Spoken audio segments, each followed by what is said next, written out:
Hello and welcome to another League of Legends tutorial, this one again focused on all roles because today we are talking about dynamic itemization. What I mean by that is avoiding falling into a formulaic and disadvantageous building pattern that does not suit your champion or the game you are currently playing. It's all very well building the same items every game, but are they synergizing with your playstyle, the champion, the enemy team comp you're actually facing? Building the same items without thought might free your mind to think about how to best flame your jungler, but it won't help you climb. And your insults are still going to suck. Game knowledge and learning more about the champions within your games is the key to climbing out of the lower depths and also to maximize your chances of winning at the highest MMRs. To that end, I will dive into a deep discussion about starting items, core items, as well as your adaptability options, and also give some examples of how you should itemize against an example team comp. A great starting point is knowing the best way to build your champion in their role and to theory craft and analyze from that. U.GG is such a resource and has once again partnered with me, and now a quick word.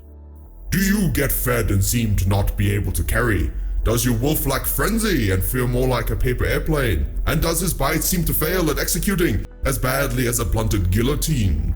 Well, perhaps you should stop building AP on Kindred and head to u.gg to investigate the best itemization choices, from a full breakdown of purchase order based win rates to the top 3 build paths to maximize your snowball, and turn your bodiless pooch into a full-on raging, howling doghead, all customizable by role, region, MMR, and more. Begin your climb from Iron 4 with the best builds only on u.gg. Wolf and Lamb sold separately. Well, that was interesting. So let's not waste any more time and head straight into the fancy effects. But it's important to note 2 roles have very specific early game itemization, and that's jungle and support. So you can see an example of 9 champions per role, and of course there is crossover. Aatrox can go top or mid, Yasuo can go top or mid, it's just a sample. Your starting items from top to mid to bot are all dependent on your champion and what they do in that first laning phase. Are you on top looking for sustain versus rough lane?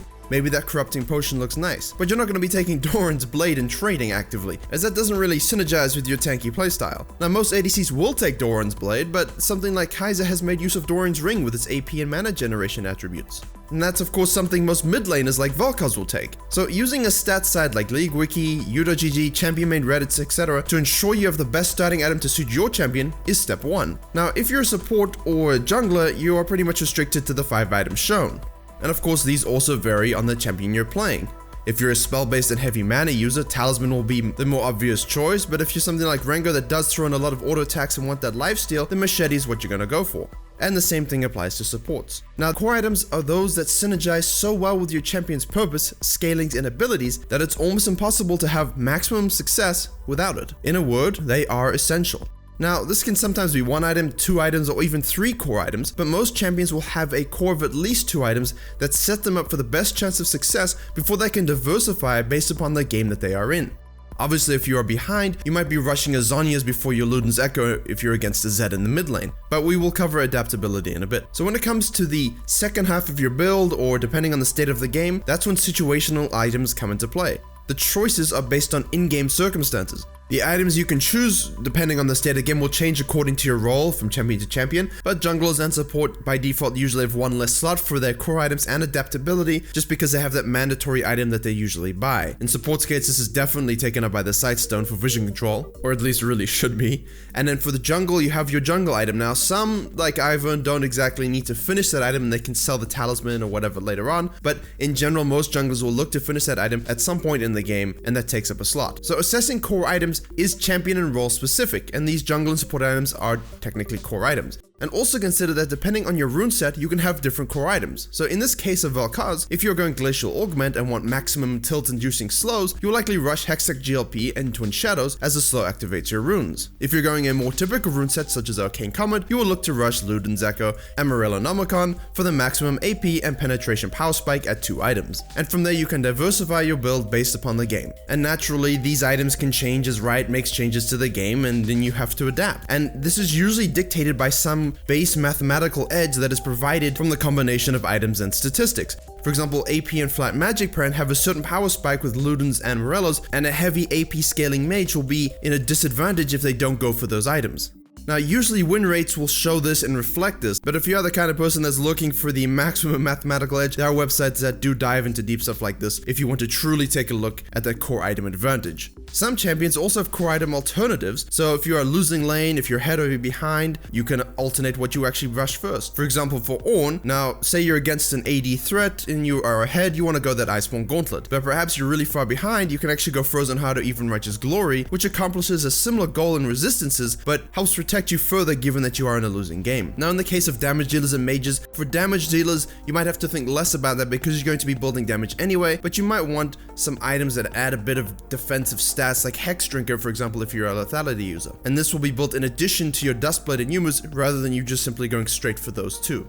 The main thing is to identify items whose stats match most efficiently with your champion. If an item like Gunblade has AP, AD, and healing, does your champion actually benefit from any of these things? There's no point buying Gunblade if you have 0 AD scaling whatsoever. Something like Release Kai'Sa did and currently Akali does with her AP and AD scalings. So with that in mind, we've got a nice transition to adaptability. Not just with core items, but with situational items that are not the same for everyone or every role and every champion. You have to consider the purpose of your champion in the game, as well as what the enemy team comp looks like, and we'll do a detailed example of that shortly. But imagine the tanky options for something like Ornn, a pure tank, or a fighter like Warwick who wants to build tanky after his core items. They can vary quite drastically. Ornn can go more supportive and handle a Knight's Vow, and versus magic damage doesn't really need the healing option of a Spirit Visage like Warwick does, but he does enjoy the catalyst and cooldown from Abyssal Mask. So understanding where situational items suit your champion is also vital, and again, this is something you test and use given what your champion actually does. And so understanding that very core base when you are theory crafting items to build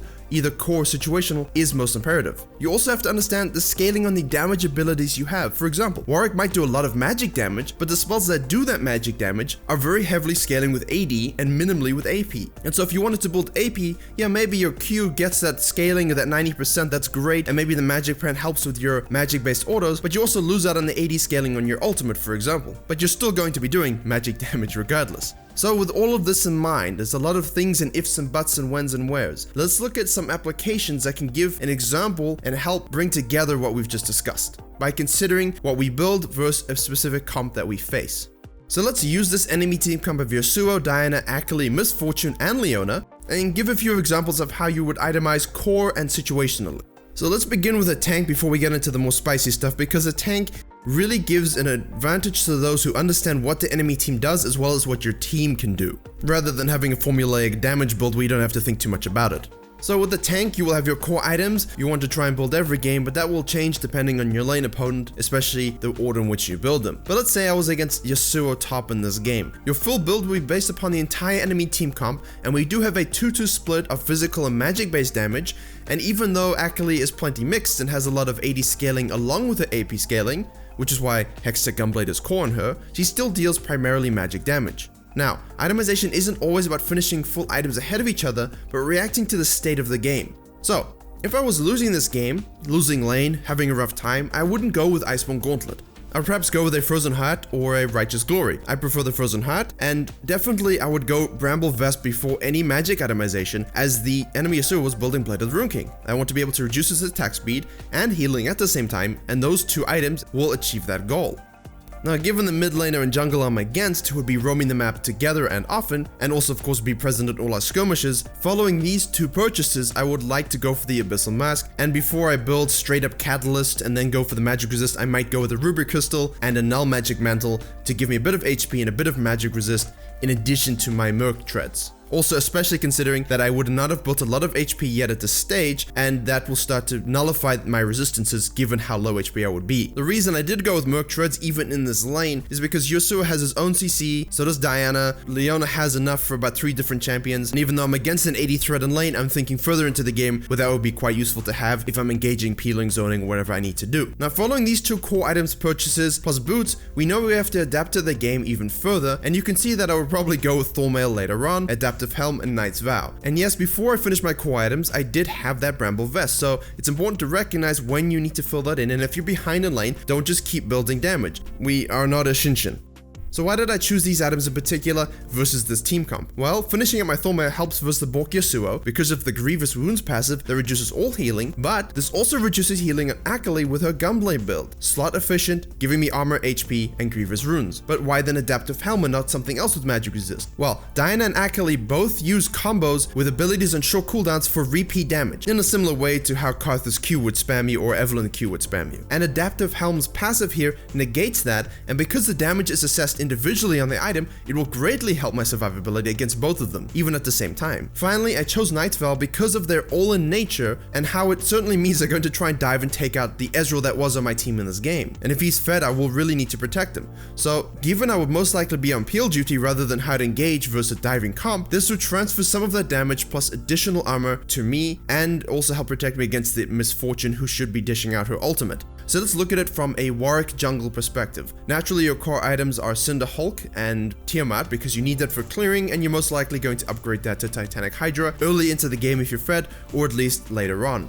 Now after Tiamat, or perhaps finishing the Hydra depending on the game, I do love to go Iceborne Gauntlet because of the sheen on hit effect with my Q, as well as the cooldown, armor, and of course everyone likes a slow. It's cost efficient, it slots in nicely, and it gives me more survivability. Now if I was being a more aggressive dog in this game, I would definitely go with that. And then I would finish off with Spirit Visage and perhaps a Guardian Angel to inflict my zombie fight mode.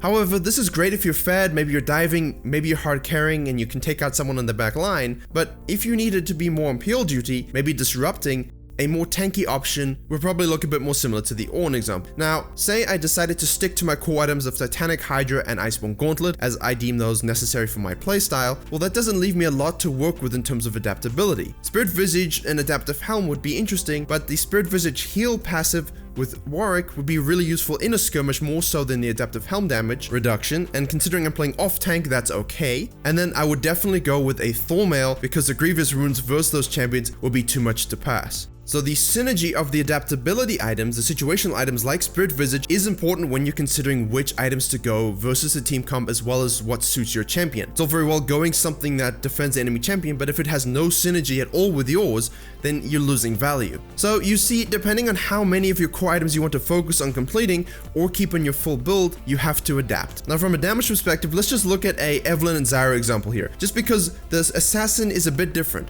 Now the core items on Evelynn will be your Runic Echoes and your Lich Bane to synergize nicely with your E, on-hit passive, movement speed. We love all those things. Now after that, I love to go Rabadon's just because it's such a huge amount of AP, and the W that Evelynn has built-in Magic Shred. But Morello's is also a very good option, especially if you're not ahead, because that flagged Magic Penetration is great against enemies that don't have a lot of Magic Resist built up, and the fact that it has Grievous Wounds. So I would probably go Grievous Runes after Lich Bane here, especially in a game in which I was neutral or behind. And then I could finish off with Rabadon's and Zhonya's, not necessarily in that order, in order to help my survivability as well as aid in my burst damage. From a support perspective, if you're a Zyra, your core can be radically different depending on the game. You can also go Electrocute or Arcane Comet, and given that I'm against a diving assassin team comp, I'm gonna go Electrocute because I want to maximize my damage when a fight does break out, and because they have a lot of healing and I want burst damage, I'm gonna go Morellonomicon. Grievous Wounds coming in strong again. Now from here, I might look to build Rylai's for my slow for disengage as necessary, and also I would pursue additional items such as Zhonya's and Banshee's Veil.